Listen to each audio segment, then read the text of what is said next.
Every single night you spend 45 minutes brushing your waves. You're doing something most men in the Looksmaxxing space will never understand. You're not just styling your hair, you're engineering how people perceive your entire face. The shape of your head, the width of your forehead, the sharpness of your jawline. All of it changes based on your wave pattern, your lineup, your hair density, and choices you're making with a brush that you've never thought about in these terms. The Looksmaxxing community talks about mewing, jawline exercises, skincare routines, posture correction, and all of that is valid. But nobody in that space is talking about what textured hairstyling does for facial aesthetics, because the people making that content don't have textured hair. They don't understand what a deep 360 pattern does to the visual balance of a man's face. They've never considered how a lineup literally reshapes the perceived bone structure of the lower face. They can't teach what they've never experienced. So let me tell you something that should change how you think about every brush session from tonight forward. You've been Looksmaxxing longer than you realized. You just didn't have the word for it.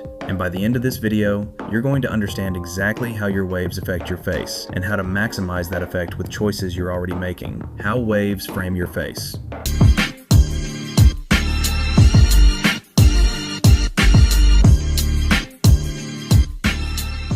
Let's start with the basic principle that nobody in hair care or Looksmaxxing ever connects. Your hair is the frame around your face. The same way a picture frame changes how you perceive the image inside it, your hairstyle changes how people perceive your facial features. A deep, connected wave pattern creates a uniform, intentional texture across the top of your head that draws the eye horizontally. That horizontal visual movement makes your head appear wider at the top, which balances the face and makes the jaw look more proportional. Compare that to an ungroomed, patchy, or undefined hairstyle that creates visual chaos on top. The eye doesn't know where to focus, and the face looks less structured as a result. This is why you get more compliments after a fresh cut and brush session than on a random Wednesday during a wolf. It's not just that your hair looks better, it's that your hair is framing your face differently, and people respond to that framing without consciously knowing why. You've been manipulating facial perception with a wave brush this entire time. Now let's get intentional about it. Pattern type and facial structure. Not all wave patterns frame the face the same way, and this is where it gets specific. A 180 wave pattern, where the waves push straight back from the forehead, elongates the visual line of the face. It pulls the eye from the hairline straight back, which makes a rounder face appear longer and more angular. If you have a naturally round or wide face shape, 180 waves are your structural advantage because they counterbalance the width with backward visual flow. A 360 pattern radiates outward from the crown in all directions, which creates a more symmetrical, balanced visual effect. The eye moves circularly rather than in one direction, which makes the face appear more centered and proportional. For men with average or oval face shapes, 360 waves enhance what's already balanced. For men with longer, narrower face shapes, the 360 pattern adds visual width to the top of the head that counterbalances the length of the face below. A 540 pattern spirals tighter and creates a more textured, dense visual at the top. That density adds visual weight above the face, which draws the eye upward and makes the forehead appear shorter. For men with taller foreheads, a 540 pattern can rebalance the proportions better than either a 180 or 360. You've been choosing your wave pattern based on what looks cool. Start choosing it based on what complements your face shape, and you'll notice the difference in how people respond to you before you change a single other thing. The lineup as a jawline hack. This is the Looksmaxxing element that hides in plain sight. Your lineup is not just a clean edge, it's a structural definition tool for the lower half of your face. When a barber creates a sharp, well-placed hairline, they're drawing a visual border around the top of your face that separates it from the hair. That border creates contrast, and contrast is what makes features pop. A clean lineup at the temples sharpens the perceived angle where the forehead meets the side of the face. A well-defined edge along the sideburns creates a visual continuation of the jawline. Your barber is literally sculpting how people see your bone structure every 2 weeks, whether either of you realizes it or not. Here's what I want you to take from this. You've been doing something powerful every single night, and you didn't have the language for it until now. Every brush session is a Looksmaxxing session. Every lineup is a facial structure hack. Every product choice is a decision about how light interacts with the top of your head and how that interaction frames the face below it. The Looksmaxxing community will catch up to this eventually, but you're here now. You already have the discipline, the routine, and the tools. Now you have the understanding of what they're actually doing for your face. Use it intentionally. Choose your pattern for your face shape. Protect your lineup like it's your jawline.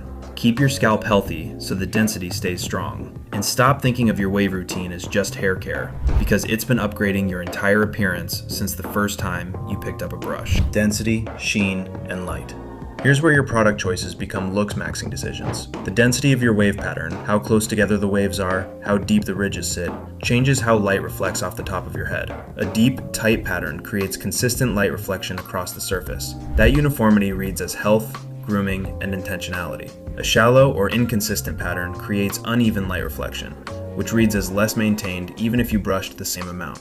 Your pomade choice directly affects this. A pomade with natural sheen, like the Ocean View Deep Waves pomade, creates a light-catching surface that adds a glow to the top of the head. That glow functions exactly like the glass skin trend in skincare Looksmaxxing. It makes the hair look healthy, hydrated, and intentional. A matte finish pomade absorbs light instead of reflecting it, which works for a more subtle look, but doesn't create the same facial framing contrast. Choosing between sheen and matte isn't just a style preference. It's a decision about how much visual attention you want your hair to command relative to your face. And the tool that creates the pattern depth itself, your brush, matters more than most wavers think. The Ocean View 360 Waves brush is what I use because the bristle firmness is calibrated for the kind of pattern definition that creates consistent light reflection. A brush that's too soft produces shallow waves with uneven ridges, which means uneven light, which means the framing effect weakens. The brush isn't just a grooming tool. In Looksmaxxing terms, it's the instrument that determines how effectively your hair frames your face. Scalp health and hairline as Looksmaxxing foundations. Everything I just described,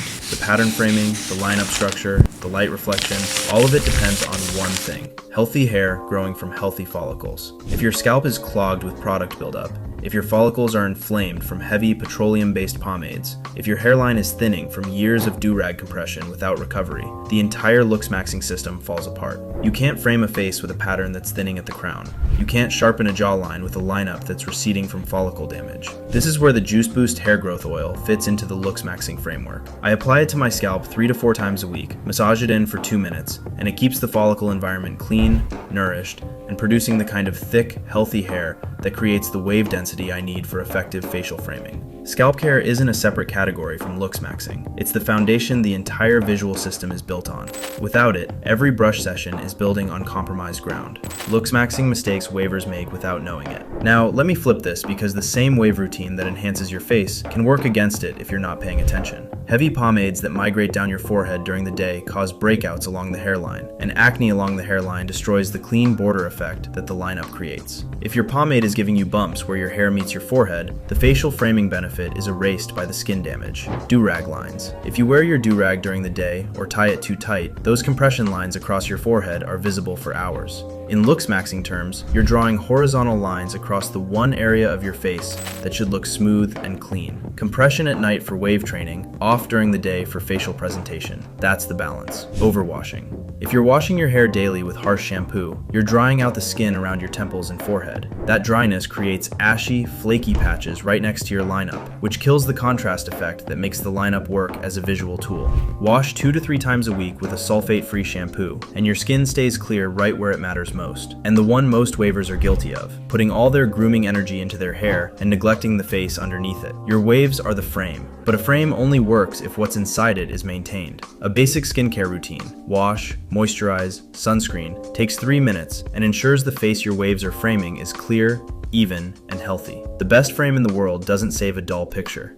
If you haven't, I put out real content every week for barbers and for the people sitting in their chairs. I'll catch you in the next one.